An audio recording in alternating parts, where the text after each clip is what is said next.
We are with Dor Eligula, Chief Business Officer and co-founder at BridgeWise. Hi Dor, how are you? Good, good. Thank you for having me. How has the summit been so far? Interesting meeting, interesting people. So far, so good. I think it's very important for companies like us who want to be leaders in the industry to keep up with what the market demands, with what's happening across the brokers, the technology partners.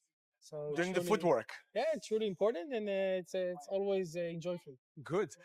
You said in a panel about growth in 2026 and where growth is. The panel drifted toward trader talk. Perhaps you can give us and the viewers a quick tip, a quick win for brokers, mainly maybe in localization. I know you're very big in Asia. So what do you see from your partners that they're getting wrong? I wouldn't say wrong. I say that I'll be more positive. I say those who are working with us and I can see are more successful in their growth endeavors are acting.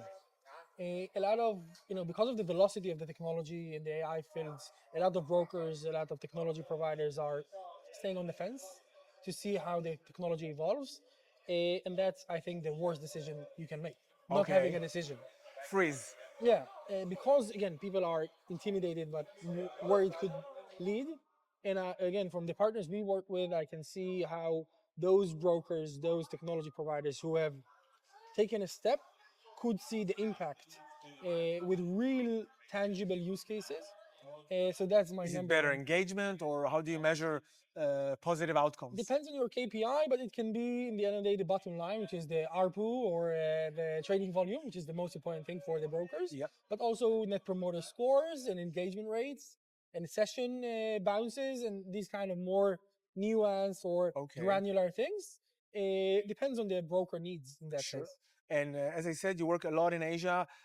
Is there still a blue ocean strategy to be implemented there in terms of regions, countries, maybe trades or trading behavior that people don't really get? And you working with Rakuten, with local exchanges, can unlock for us. So naturally, it used to be bluer, Okay.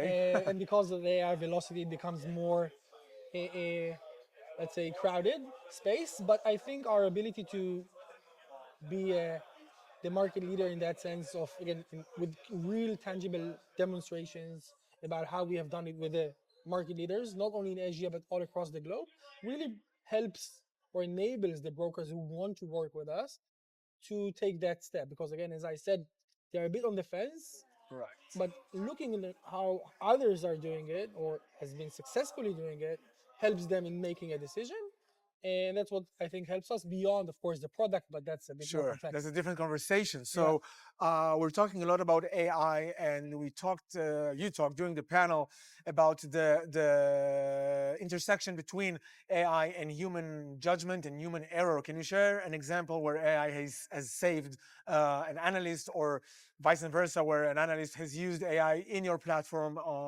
Somewhere along the lines of market analysis and so on, and how that came into play? So I would not. I think in a better answer would be, for example, you mentioned Rakuten, a story that was published on Oh, Finance Magnates. yes. More than 3 million reports are being generated by the Rakuten Securities clients every day. And very Reports recently, as in client activity, as in. no, actual reports generated on Okay. the fly by the users every day. And again, that's a story Yeah, published on Finance Magnates. correct. And now we can see the data. Literally last Friday, Rakuten went out public on their earning calls Okay. saying that their clients feel more confident, and that's a quote. Their clients feel more confident to make more trading decisions because of the BridgeWise and that's public statement on their earning calls. Okay. So I think of course, we have the data on specific cases, for example, where we have provided an unbiased view, for example, on Nvidia, compared to analysts who are very bullish, and the AI of ours said negative in the last Oh, couple of weeks. But that's again one case where I think the broader picture, especially again, how John, does it score? How do you feed him? we look at the different data sets. It can be fundamental data, it can be news, it can be Mhm. sentiment, macro, No, but technical. the secret sauce here is in the scales, right? How much weight to give to certain the data the points. scale, the width, and the depth. So Okay.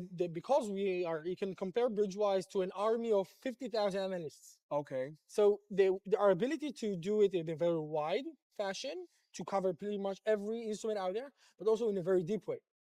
should look at all of the data sets every day. I see. An average analyst looks at the data once every month, once every 2 months, because they have too much to do.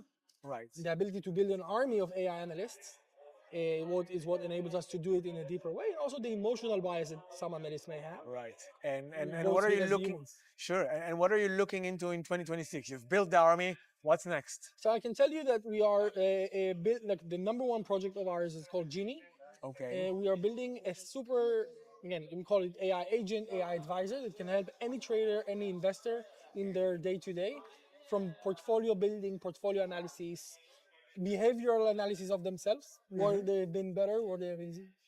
And this is a proprietary tech, or is it some addition to one of the No, LLMs or so a no, Claude proprietary based? tech. Okay, Everything wow. BridgeWise does is not relying on LLMs. Okay, how do you I think train such a thing? with a lot of resources, Okay, a lot of data centers? not data centers, but a lot of, let's say, compute, but Okay, also the brightest minds in the industry.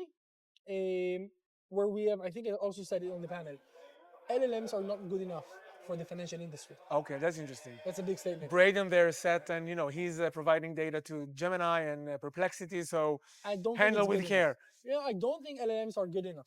I It's a see. bold statement, but I think small language models that will be specifically focused on the vertical that Yes. we are acting in, so vertical AI in that sense, Okay. would be way stronger for brokers, banks, whoever in the value chain that wants to use it, because of, again, compliance, know-how, everything that comes with the financial industry. That's what we try to do. So we Sure. build our own models for that. So if I'm an individual trader for a minute, how can I harness AI aside from calling my broker and say, "Hey, switch to BridgeWise, please"? Until they do that, what can I do, like on the general So, offer? so I think, practicing AI more or getting it more involved in your day to day, not Okay. only in the specific investment decisions, because that I would not do, Right. but let's say analyzing my past data, my past trades, Okay. my portfolio in a more generalistic way.